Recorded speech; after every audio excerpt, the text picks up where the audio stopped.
Imagine this. Pain visits you. It pierces without asking. It cuts without warning. That first strike, that first arrow, no one can escape. The body ages. Accidents happen. Words wound. People leave. Pain is part of the human condition.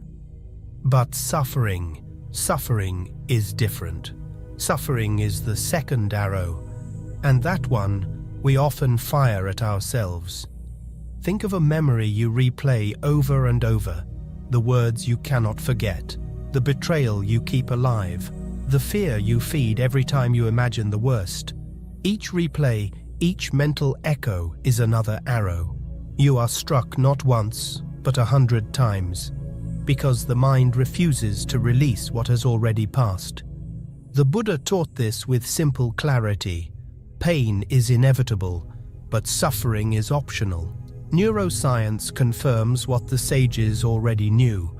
Your brain cannot easily distinguish between what is happening now and what you keep rehearsing in your thoughts. The wound in the mind becomes as real as the wound in the flesh. But here lies the key. You cannot stop the first arrow, but you can refuse the second. You can choose to meet pain without multiplying it. And that is where the path begins, learning to see clearly, to drop what no longer belongs to you, and to discover the peace hidden beneath the noise. Stay with me, because what comes next will reveal the first practice, the first turning of the wheel, the way to break free from the second arrow. There is an old story told in the Buddhist tradition. A monk was struck by an arrow. The wound was deep, the pain immediate. But when those around him asked, "Why do you not cry out? Why do you not curse the one who hurt you?" the monk simply replied, "I have already been struck once. Why should I strike myself again?" This is the heart of the teaching. The first arrow is pain. The second arrow is suffering, the one we create with our own thoughts. Every time you replay a painful memory, you are driving the arrow deeper. Every time you ask, "Why me? Why now? Why this?" you are twisting the wound. Neuroscience tells us the same truth. When you relive a painful moment in your mind, the very same neural circuits of physical pain light up again. The body does not know the difference. The past becomes present, and the suffering multiplies. Think about how often this happens in your own life. You lie awake at night, rehearsing an argument that ended long ago. You carry anger from a betrayal that can no longer be undone. You fear a future that has not even arrived. These are arrows you aim at yourself. The solution is not to erase the past, it is to stop feeding it. The practice is simple, though not easy. When a memory rises, when pain resurfaces, whisper to yourself, "This has already passed." Feel the weight of it in your hand, and then release it as if dropping a stone into a river. Watch it sink. Let the water carry it away. This is not denial, this is wisdom. You are not pretending the arrow never struck. You are refusing to shoot it again and again. And when you begin to live this way, something changes. The wound may remain, but it is no longer your prison. The pain may visit, but it no longer defines you. Stay here with me, because the next truth is even sharper. The quiet poison that steals our peace is not just memory, it is complaint. And complaint, when left unchecked, becomes the endless fuel of suffering. There is a subtle poison that seeps into the mind more often than we realize. It does not roar like anger. It does not burn like jealousy. It whispers. It disguises itself as harmless, yet it corrodes our peace. That poison is complaint. Think of how easily it appears. The traffic is too heavy. The weather is too hot. Someone spoke without respect. Life did not unfold exactly as we demanded. And so, without noticing, adversity tests the soul. The Buddha, too, taught that suffering is not merely a curse, it is a doorway. What if the very fire you fear is the same fire that cleanses you? Think back to the hardest moment of your life, the loss you thought you could not survive, the failure that left you hollow, the betrayal that shattered your trust. At the time, it felt like destruction. Yet here you are, listening now, alive. And if you look closer, perhaps you see that the fire left behind something else: resilience, clarity, humility, compassion. Modern psychology calls this post-traumatic growth. Studies show that those who transform their suffering into learning often emerge with stronger purpose, deeper empathy, and greater strength than before. What Buddhism knew centuries ago, science now confirms. Adversity can awaken the heart. The question then is not, why did this happen to me, but what can grow from this? Imagine each pain as a seed. You can bury it in bitterness, letting it rot in the dark. Or you can plant it with intention, asking, what flower might bloom from this? The lotus, after all, blooms only in the mud. Without the filth there is no beauty. Without the fire there is no gold. So the next time suffering visits, try this practice. Close your eyes. Picture the memory as a seed in your palm. Instead of casting it away, press it into the soil of your being. Whisper to yourself, this too can grow into wisdom. This too can become a gift. And watch what happens. Over time, you may find that your greatest pain becomes your deepest source of compassion. The wound becomes the opening through which light enters. This is the hidden alchemy of the path, not avoiding fire, but letting it transform you. But transformation requires attention, and in the world we live in, attention has become the rarest, most precious gold. That is the next truth we must uncover. What is the most valuable thing you own? Not money, not time. It is your attention, because whatever holds your attention holds your life. The Buddha called this right mindfulness. Marcus Aurelius wrote, "The life of a man is what his thoughts make of it." Both traditions, though worlds apart, arrive at the same truth. Your reality is shaped not by what happens, but by where your attention rests. Look closely. When your attention clings to what is missing, anxiety grows. When your attention lingers on wounds, pain deepens. But when your attention rests on what is here, now, gratitude awakens.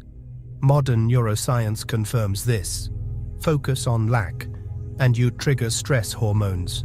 Focus on presence, and the brain releases serotonin and oxytocin, the chemistry of peace and connection. But attention is fragile. In a world of endless distraction, your attention is constantly under siege, stolen by screens, hijacked by headlines, sold to the highest bidder. The real question is, who is steering the ship of your mind, you, or the noise around you? There is a simple practice, ancient and powerful. Each morning, before rushing into the day, pause. Name 3 small things that bring you peace.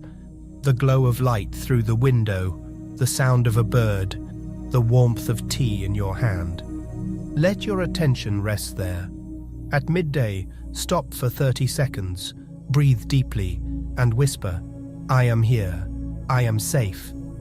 At night, recall one moment, even the smallest, that brought you joy. Seal the day with it. These are not empty rituals, they are anchors. Each time you direct your attention with intention, you reclaim a piece of your life from the storm. Remember, attention is the seed of reality. Whatever you water will grow.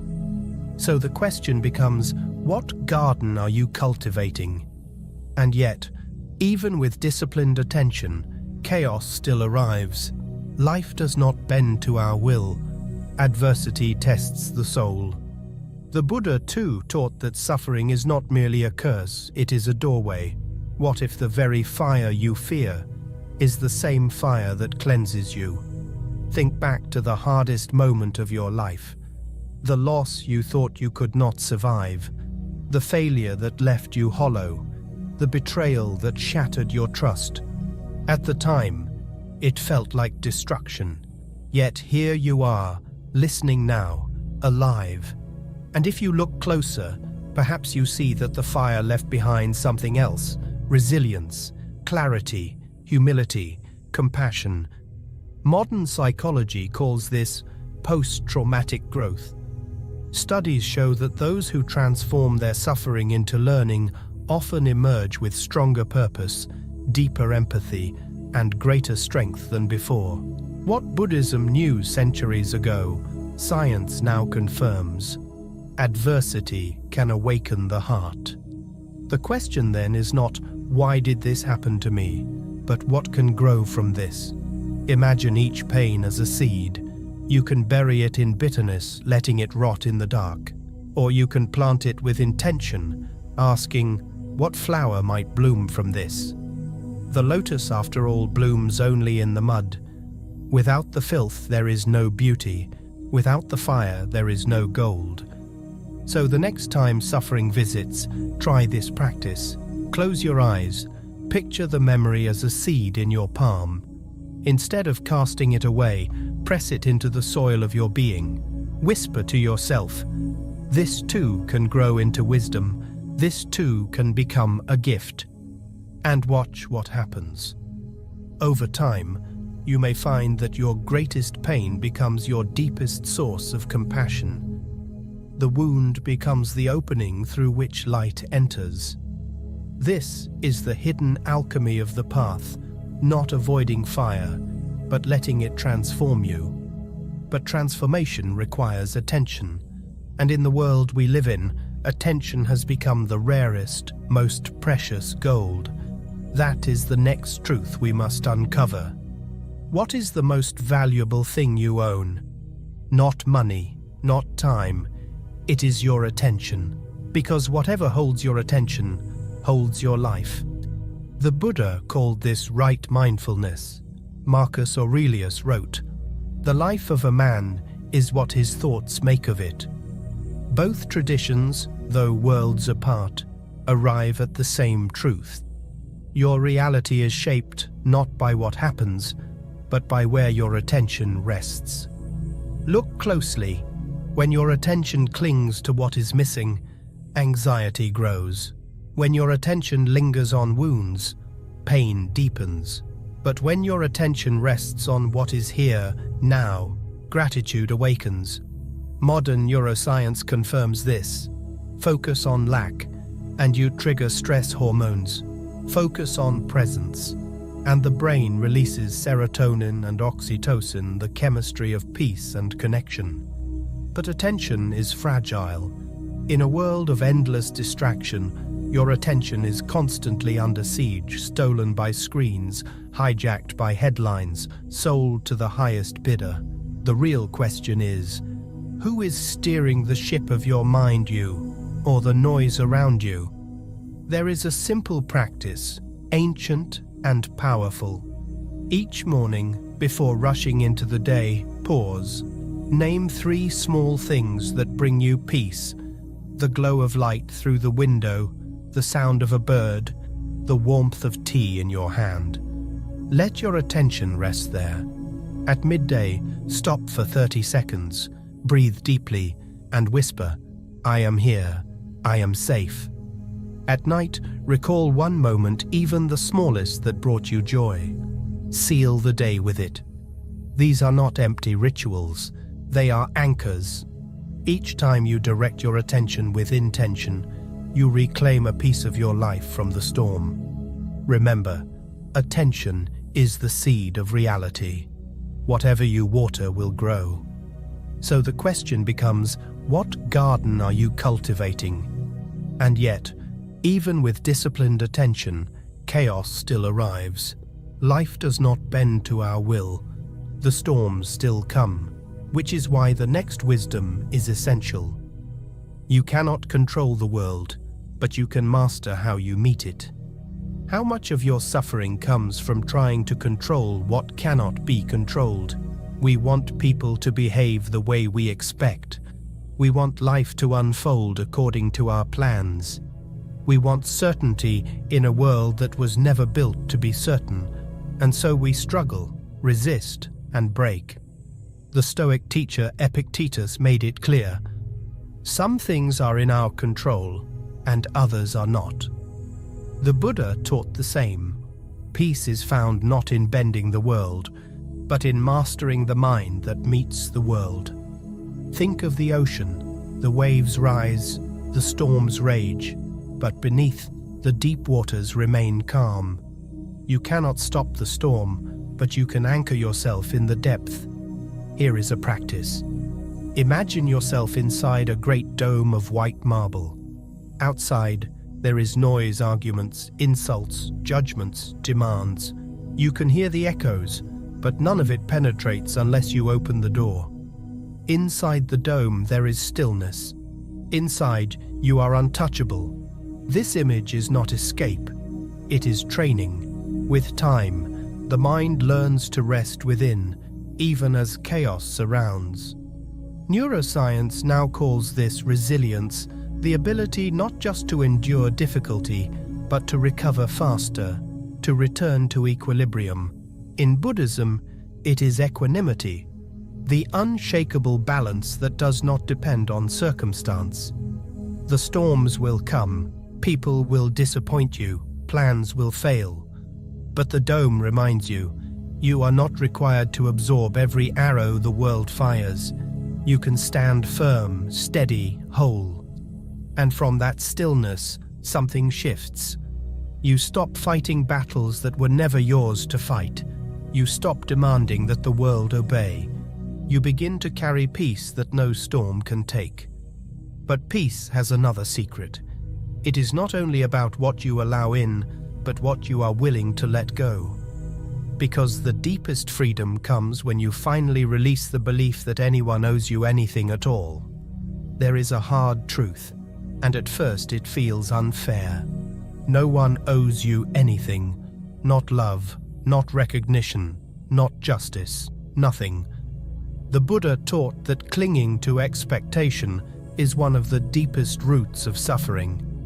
When we demand that life repay us for our effort, our kindness, our pain, we become prisoners of resentment.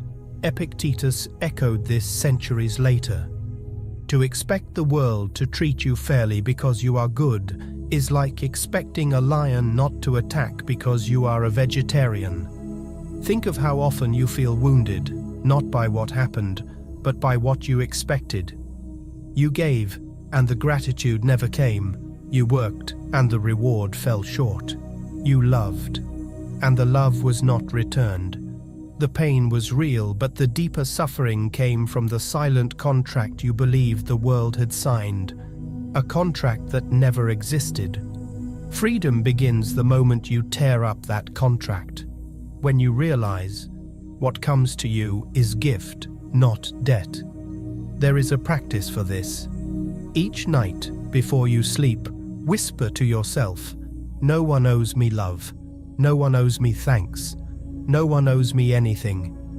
Whatever I receive is a blessing, not a right." At first, these words may sting, they may sound cold, but stay with them. Because slowly, the sting becomes release. The chains of expectation loosen. And something surprising happens when you no longer demand love. You become free to give it. When you no longer demand gratitude, you begin to notice the small, quiet blessings that were always there. Letting go does not make you empty, it makes you light, it makes you free. And when you are free inside, something else awakens. The ability to see others not as enemies or irritants, but as mirrors showing you what still waits to be healed within yourself. Have you noticed how certain people trigger you more than others? One word, one gesture, and suddenly your chest tightens, your mind floods with anger or judgment. You think you are seeing them clearly, but often you are seeing yourself. Marcus Aurelius once wrote, "The faults you see in others are often the ones you carry within." The Buddha expressed it even more sharply. Hatred does not cease by hatred. Hatred ceases only by love. What irritates us outside is usually a reflection of what remains unhealed inside. This is the mirror of life.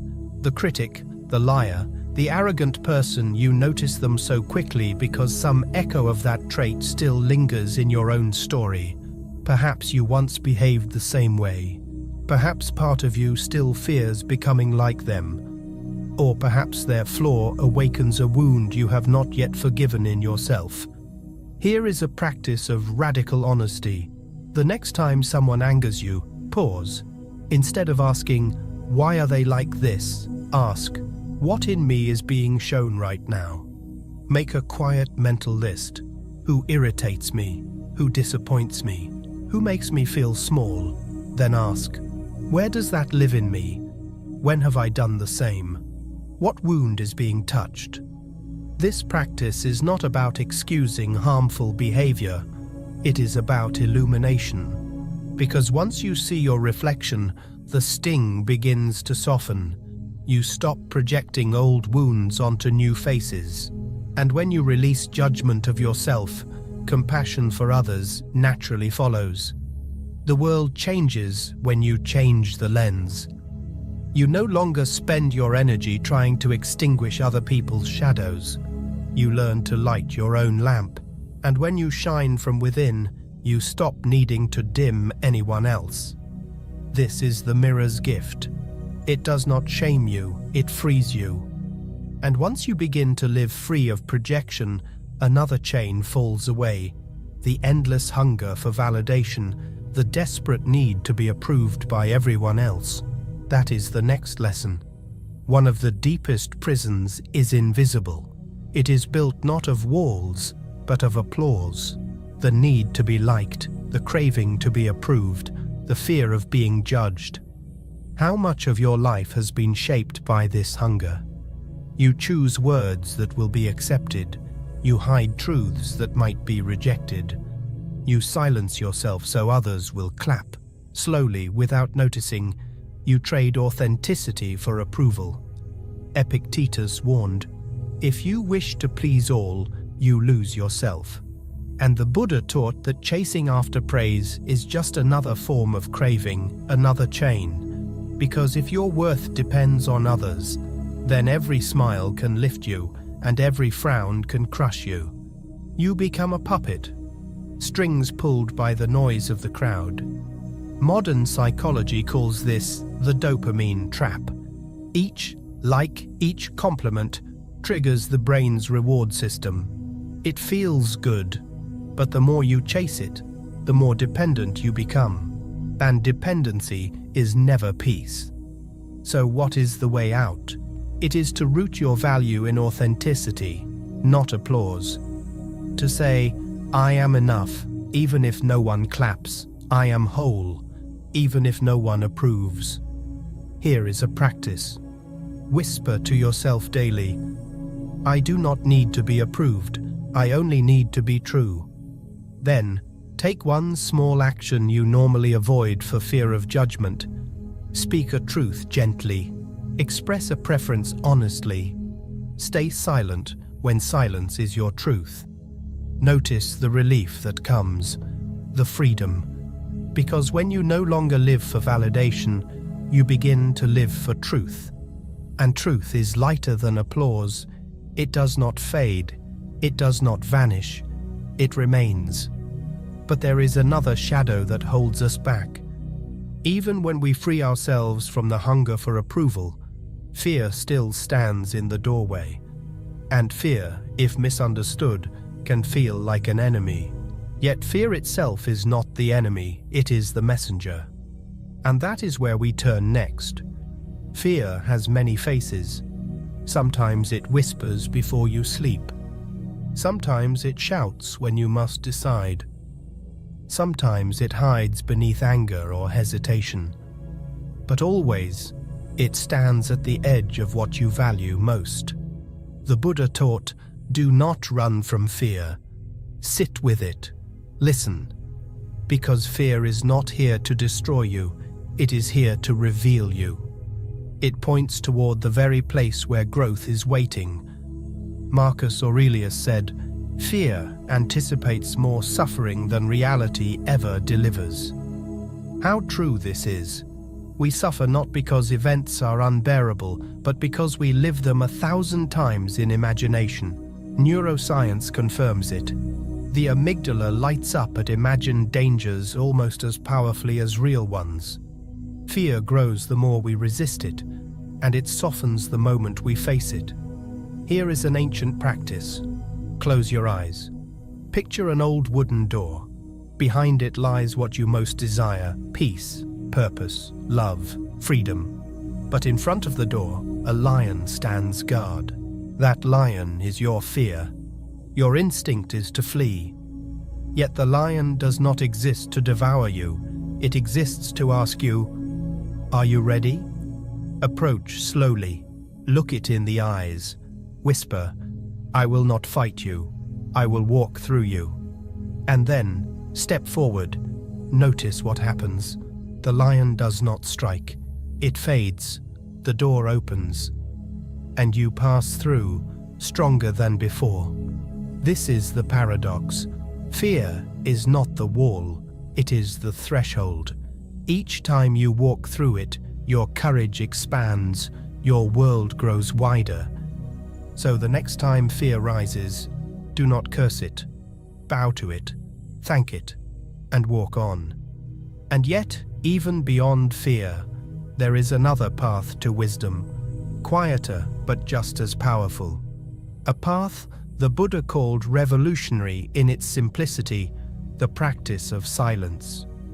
In a world that never stops talking, silence has become a rebellion.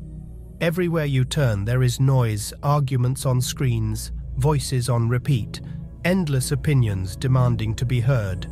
We mistake volume for truth, speed for wisdom. And yet the Buddha taught, in silence the soul listens. Marcus Aurelius advised, speak only if what you say is better than silence. How rarely we honor that today. But silence is not emptiness. Silence is presence. It is the fertile ground where clarity takes root. Science now confirms what the sages already knew.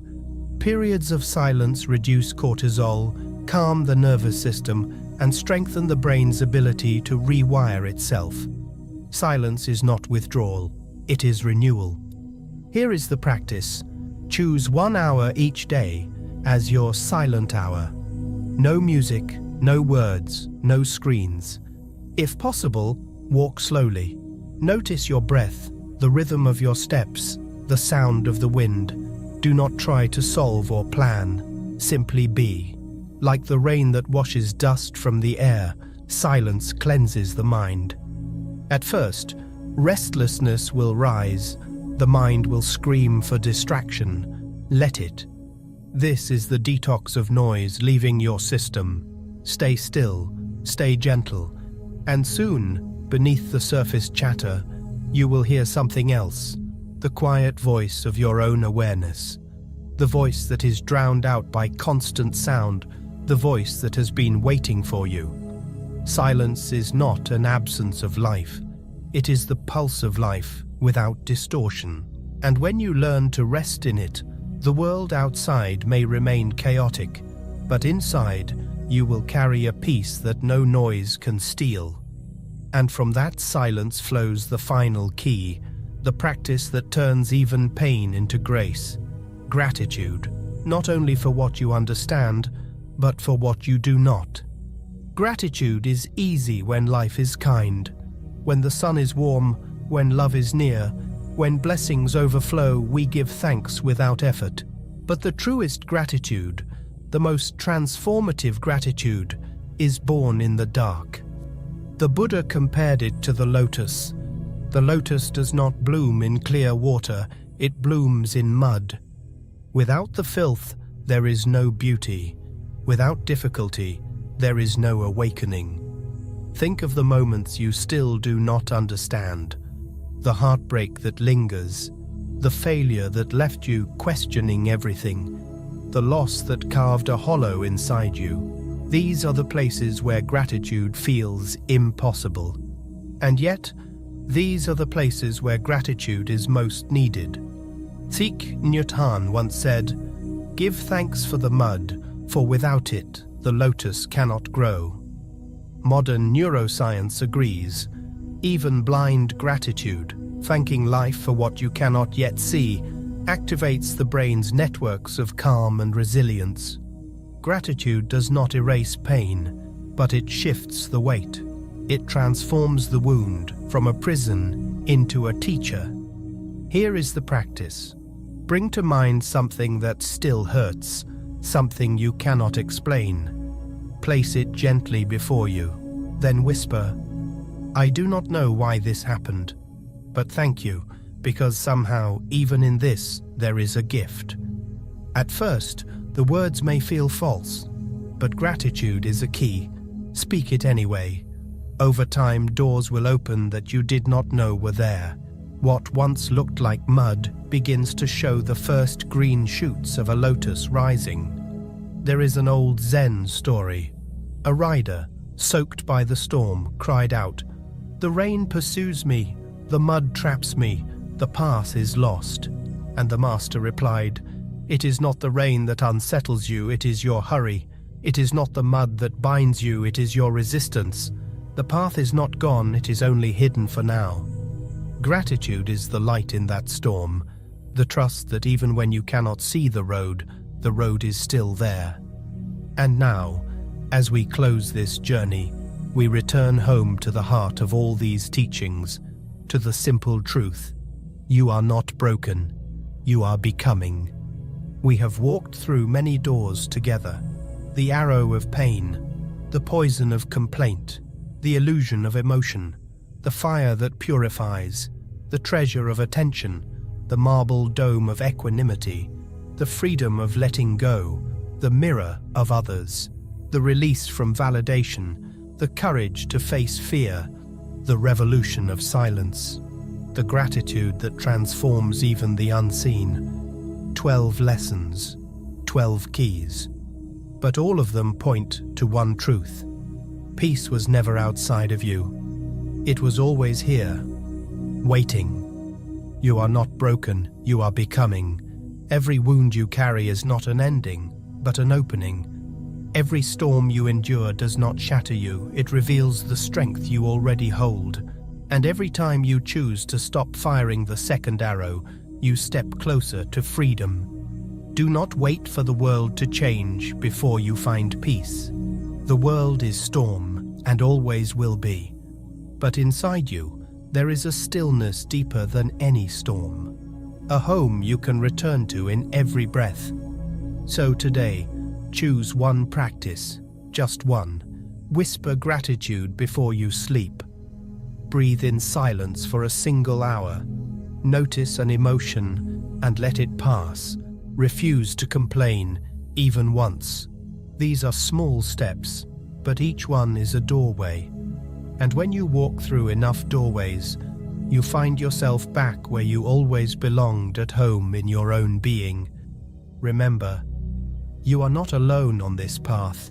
Each breath, each moment of awareness connects you to countless others walking the same way. Together, we are returning. Together, we are becoming whole. Breathe. You are home.